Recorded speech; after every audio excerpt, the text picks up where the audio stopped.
Everything is at stake in this weekend's top five matchup between Indiana and Ohio State. Now, Oregon's just sitting back watching all this. Plus, we have a Big Ten coaching firing.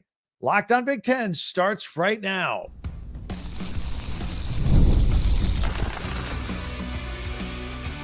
You are Locked On Big Ten, your daily podcast on the Big Ten Conference. Part of the Locked On Podcast Network, your team every day. Welcome to Locked On Big Ten. I'm Craig Sheeman, 40 years as a sports talk show host and play-by-play announcer, and I want to thank you for making us your first listen each and every day. We're free and available wherever you get your podcasts and on YouTube, part of the Locked On Podcast Network, your team every day. And today's episode is brought to you by Game Time. Download the Game Time app, create an account, use the code LOCKEDONCollege for $20 off your first purchase. So Indiana and Ohio State, it's a big one. They're fighting for a spot in the Big Ten title game to take on Oregon, who has already locked up a spot. Luke Fickell has fired his offensive coordinator, and we have the latest TV times and networks and how that's all distributed. We'll help you find your favorite team this weekend. And then, of course, we have our Tuesday tweets. Hang around for that at the end. That's always fun. Indiana and Ohio State means everything on the football field this weekend. Meanwhile, Oregon, they're sitting at home on a bye week after locking up one of the two spots in December's Big Ten championship game in Indianapolis. They will likely face the winner of Saturday's game between Indiana and Ohio State. There's a little bit of daylight still for Penn State to squeak in, but it looks very unlikely at this point. Indiana is having its best season ever at 10-0. In fact, just 10 games into his first season at the helm, Indiana just gave head coach Curt Cignetti a brand new 8-year contract, paying him $9 million a year. That includes a retention bonus if he stays. Now, think about that for just a minute. The deal just got done, right, or announced after 10 games. That means they've been working on it for a little while. They didn't just come up with that in a day. That means maybe after 5 or 6 or 7 games, the university realized that Cignetti might be poached at the end of the season by other schools, and they want to lock him up. They did. Congratulations to them. Everybody seems to be super happy with this development in Bloomington. Now, a few interesting facts about Saturday's game. Indiana comes in at 10-0. They got 0 wins against ranked teams. But with the exception of the win against Michigan, they've been blowing teams out. They've been unchallenged. They've been breezing through games. And the college football world has noticed, and that's why the Hoosiers are ranked 5th in the country. They got a top 7 offense and defense, by the way. So they're not a fluke by any stretch of the imagination. Meanwhile, the second-ranked Ohio State Buckeyes on Saturday, when they play this game, this will be their third opponent ranked in the top 5. Oregon and Penn State are the other two. Indiana makes 3. All of them are Big Ten opponents, I might add. In addition to earning a shot at a Big Ten championship, a win on Saturday will go a long way to finalizing a spot for each team in the 12-team college football playoff. By the way, the next round of the next poll, the next updated poll that comes out later on tonight. Now, while this is a Curt Cignetti world and we're all kind of living in it here, let's not forget the pressure on Ryan Day if he should lose on Saturday. Indiana has only defeated Ohio State twice in 70 years. Buckeye fans just expect a win in this game no matter what. Buckeye fans expect a win in every game, by the way, but particularly this one. There's generations of people that have never seen Indiana beat Ohio State. Hasn't been done since 1988, as a matter of fact. And Buckeyes boosters, they didn't offer $20 million in nil money to lose to Indiana. Okay? And that's a week before the Michigan game. So the pressure on Ryan Day is on. Full speed ahead. While the Buckeyes roster is loaded with superstars like freshman wide receiver Jeremiah Smith, who's a weekly highlight film star, and the duo of running backs with Quinshon Judkins, Travion Henderson, very powerful, and a defensive line full of future NFLers. Ohio State's loaded. They're great. We talk about them all the time on this podcast, just how loaded they are. Indiana has a nice roster too. talented players. 13 of them came to Bloomington with Cignetti from James Madison in the transfer portal. They've been playing with a chip on their shoulder. Everyone overlooked them. At least by everyone, I mean the Power 5 schools overlooked these kids. They ended up going to James Madison. And now Cignetti gets the Indiana job last year. He offers to take a handful of them with him. And now they're have a chance to show their stuff on a bigger stage. Some of these kids will get to the NFL too. So one other transfer that came in that is not from James Madison, but Ohio transfer, Curtis Rourke. He's their quarterback. He's a 6-year senior. He was the MAC Offensive Player of the Year just 2 years ago. He takes care of the ball, doesn't make mistakes. It's not because he's overly cautious or conservative. In fact, quite the opposite. His 10.1 yards per attempt is the second best in the country. So it's not just dink and dunk and check down. He'll throw it downfield as well. 21 touchdowns and just 4 interceptions on the year. But the Hoosiers are now all offense. Like Ohio State, they offer pretty stout defense as well. They're 7th in the country, allowing 13.8 points per game. That's pretty good. Indiana's rushing defense is number 1 in the country at just 72 yards a game. The next closest team gives up 79 yards a game. So Indiana's all alone at the top in that category. And their secondary is pretty good too. They only give up 5.8 yards per pass attempt. That's good for 7th best in the country. So these numbers are real, even though some criticize Indiana for not having such a tough schedule. But this is all panned out week after week after week. These numbers haven't really made major adjustments. This is just who Indiana is. And I'm going to be interested to see where Buckeyes offensive coordinator Chip Kelly tries to attack the Indiana Hoosiers. It'll probably be a holistic approach because the Buckeyes have so many weapons with both the running game and the passing game and the receivers. I think they'll try a little bit of everything on that.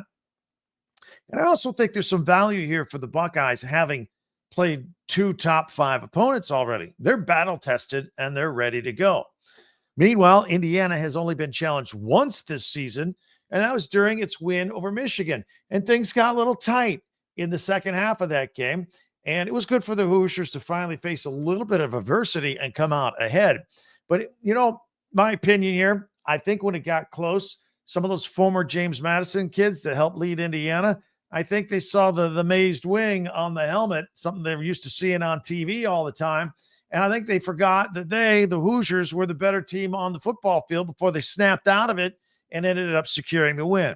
Hopefully they got that out of their system before they take on a major powerhouse like Ohio State. I think these two teams on Saturday will be much more evenly matched. But since the Hoosiers have not beat Ohio State since 1988, and this game is in Columbus, the Vegas lines have the Buckeyes listed as 12.5-point favorites in this game early in the week. Programming note that this game will be the big noon broadcast on Fox, noon Eastern time. So that means we are going to go live after this game here on Locked On Big Ten. We go live on Saturdays after the big game. Usually they're later at night and prime time and whatnot.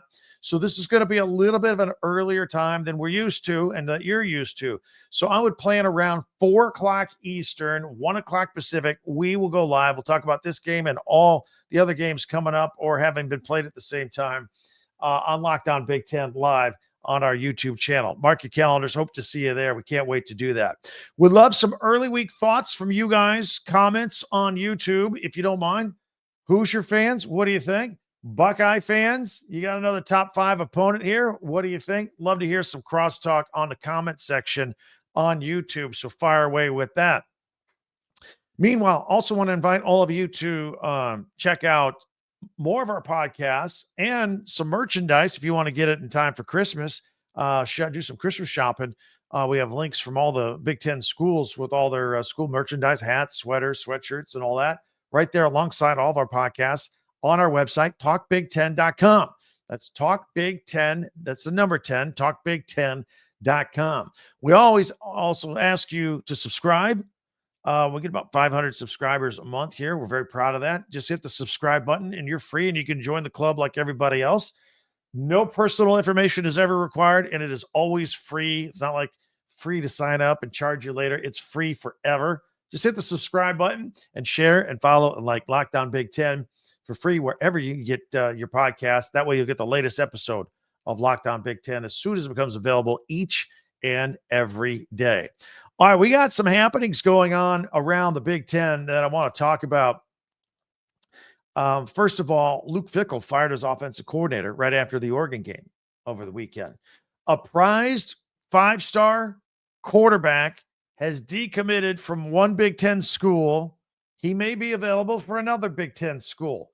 We'll have all that, plus the TV times and networks coming up, and Tuesday tweets, all right around the corner, right here on Locked On Big Ten. I want to tell you about Roy. This is something we do each and every week. Time to recognize the Roy Player of the Week. So far, we've pooled over $20,000 to support players on Roy. Micro deposits lead to massive change. And with the Roy app, you can direct your support to athletes directly to them. The ones that you love to follow at your favorite school, ensuring that all funds go specifically to a player that you choose. Unlike nil collectives, you know exactly where your support is going, and you even receive exclusive content like personal videos and updates after the season. The best part, it's risk-free. If the athlete transfers or doesn't deliver the content, you get your money back. And this week, we are going to support Penn State tight end Tyler Warren, who ran for a touchdown and caught a touchdown, hauled in 8 catches for 127 yards against Purdue, part of the Nittany Lions, 539 yards of offense. I don't know why this guy doesn't get more Heisman love. So we're supporting him here. If you're already on Roy, any contribution to an athlete's campaign also gets you entered automatically into a contest where you can win 2 tickets to a game here before the month is up. Just download Roy, create an account, and enter the referral code Locked On, and you're entered. Download Roy now and join the nil game with no subscriptions and no fees. And be sure to check us out on Instagram, Facebook, and X at Roy_return on you for more information with Roy. Check it out. Speaking of going to games, if you want to buy a ticket to a game, Big Ten football game, basketball, NBA, anything you can think of, concerts, comedy shows, get the Game Time app and get your tickets that way through your device. It's very easy to do. Game Time makes it very simple. No craziness with pricing add-ons that you don't see. You see everything up front. And they've got a great deal. In addition to all-in pricing, they have their seat views. You can see the view, panoramic view from the seat of the ticket you're about to buy. And Game Time will credit you 110% of the difference with their lowest price guarantee. So check that out. Take the guesswork out of buying tickets with Game Time. Download the Game Time app. Create an account. Use the code LOCKEDONCollege for $20 off your first purchase.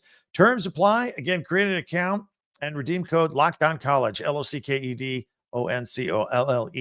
for $20 off. Download Game Time today. What time is it? It's game time.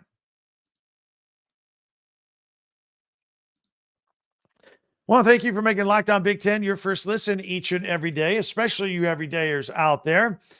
Meanwhile, be sure to subscribe on YouTube and share and follow and like Locked On Big Ten, your team every day. And feel free to check out our website with all of our podcasts and school merchandise at talkbig10.com. So despite Wisconsin's struggles on offense, I was a little bit surprised to learn that Luke Fickell in year 2 at Madison fired his offensive coordinator, Phil Longo, following the Badgers' 16-13 loss to number 1 Oregon. First of all, why was I surprised? Well, first of all, Oregon's number 1. All right, and there's a great effort by Wisconsin and their defense, but you lost to the number 1 team of the country. Second, Fickell hasn't been able to get the quarterback spot right on his team. Tanner Mordecai last year. This year, Miami transfer Tyler Van Dyke, who suffered a season-ending injury versus Alabama back in September. And backup Braden Locke, who showed some promise as a freshman last year, turns out to be a not-so-accurate passer.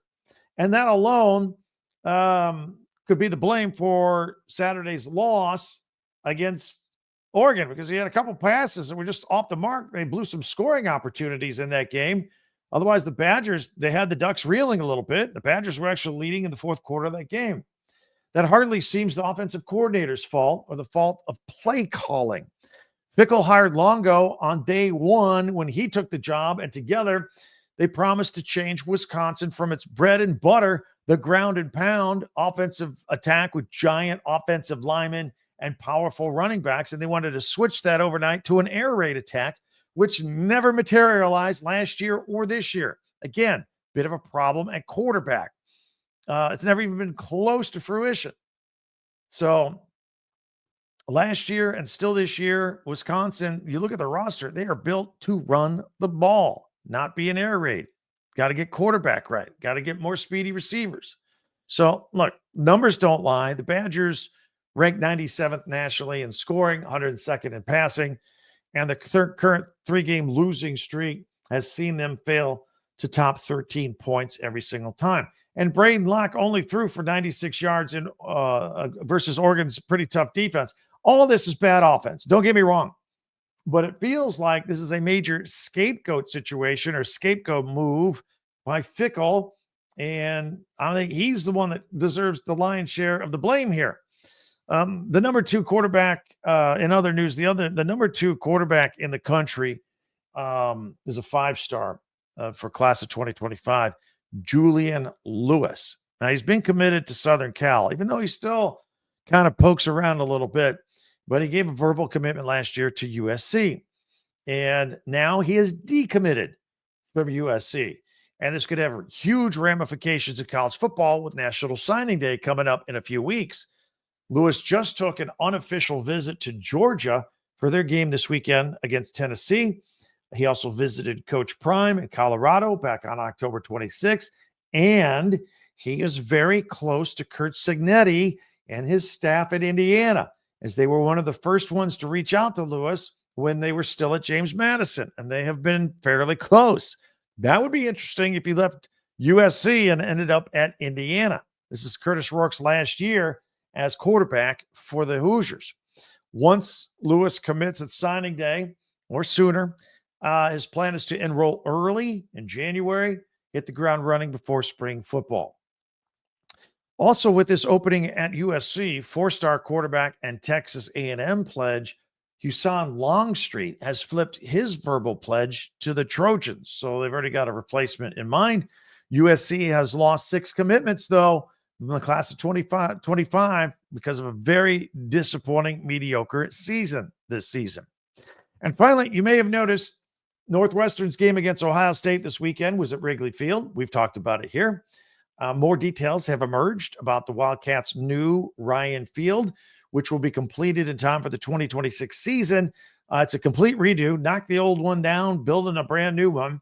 It will be the largest stadium project in college football history at $850 million. That even tops the $700 million renovation at Beaver Stadium for Penn State. The new Ryan Field will tout some traits from NFL and professional soccer stadiums from around the globe, and yet it will have the Big Ten's coziest seat capacity at just 35,000.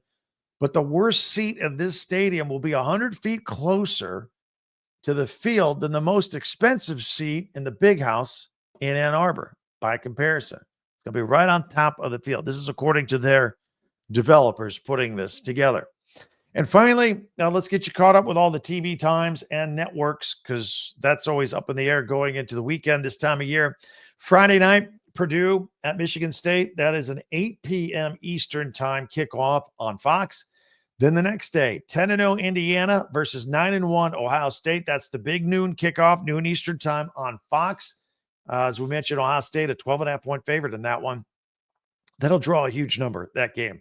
Meanwhile, 7-3 Illinois is at Rutgers. They're 6-4. Both these teams are going bowling. That is a noon Eastern kickoff. It'll be on Peacock. Iowa at Maryland, 12 o'clock Eastern on the Big Ten Network. Penn State at Minnesota. That is a 3:30 CBS game. I've been seeing a lot of commercials for that one as well. Northwestern is at Michigan. That is a 3:30 Eastern kickoff on FS1. And Wisconsin and Nebraska, a battle of 5-5 teams desperate to snap losing streaks and get a 6th win to become bowl eligible. That game will be at 3:30 on the Big Ten Network. One of these two teams will be bowl eligible before this game, when this game is over. And then finally, no 7:30 NBC Big Ten Saturday night, because they're going to be airing the Army Notre Dame game then, but they will have a doubleheader. Their late game is Southern Cal, USC 5-5 versus 4-6 UCLA. The Southern California crosstown rivalry game. That'll be 10:30 Eastern, 7:30 Pacific on NBC. So those are all the TV times for this weekend. All right, coming up, we still have our Tuesday tweets. You know that's one of my favorite segments each and every week. That's next right here on Locked On Big Ten. You know, everybody loves a great deal, right? And, you know, there's some things you're willing to do, some things you're not, just to save a few bucks. This one is easy. This has to be easy, right? No hoops, nothing like that to go through. So when you look into Mint Mobile, it's easy. You get wireless for $15 a month with a purchase of a 3-month plan. And if you call them on it, it's super easy. $15 a month. The longest part of the process is going to be when you're on the phone with your old carrier to tell them to get lost. So to get started, go to mintmobile.com/lockedoncollege. There you'll see that right now all 3-month plans are just $15 a month, including an unlimited plan. All plans come with a high-speed data and unlimited talk and text delivered on the nation's largest 5G network. You can use your own phone number with any Mint Mobile plan, your own phone.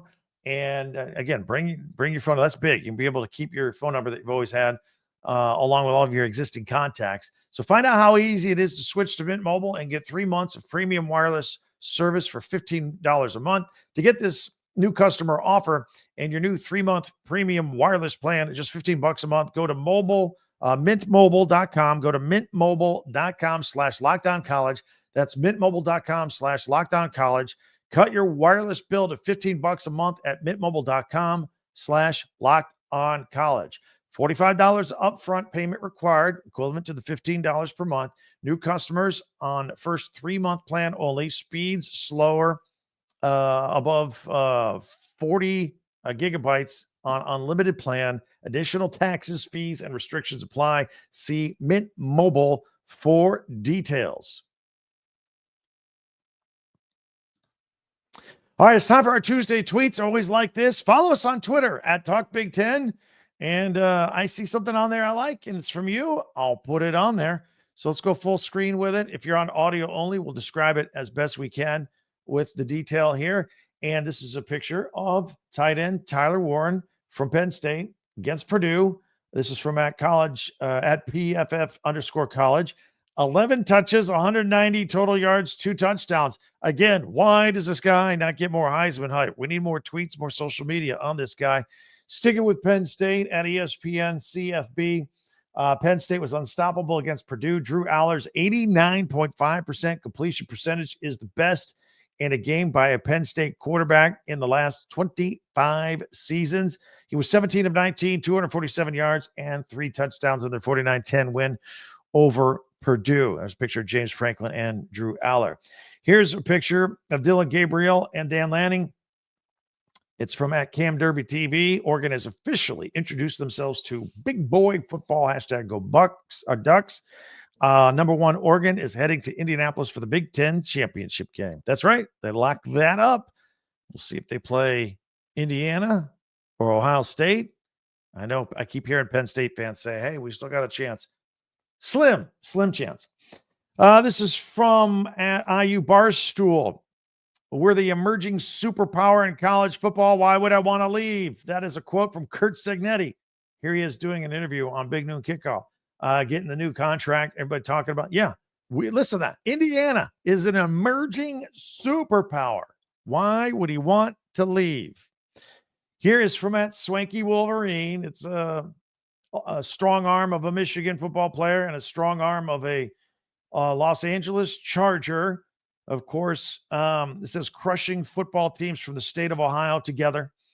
Jim Harbaugh did it with Michigan in 2021, 22, and 23, and now he's doing it with the Chargers as they beat the Cincinnati Bengals on Sunday Night Football in 2024. That was a great game, by the way. Fantastic game. Now, if you're on audio only, you won't be able to see this. These are some pictures and renditions of the new Northwestern football stadium.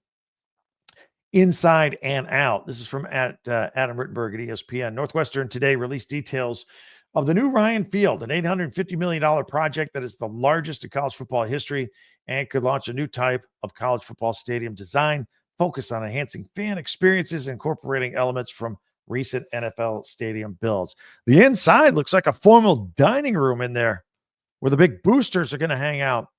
That looks pretty nice. Here is from at the Big Ten Network. It says frenemies. It is the Northwestern Wildcat mascot and Brutus, the Ohio State Buckeye, sitting together in the end zone. Hashtag Big Ten football. This is from this past weekend. Here we are. Now we're down to 3. We were 4, but this is at college football on X. 3 teams remain. Retweet if your team is still undefeated. It's Indiana, Oregon, and Army. That's it. BYU lost this weekend.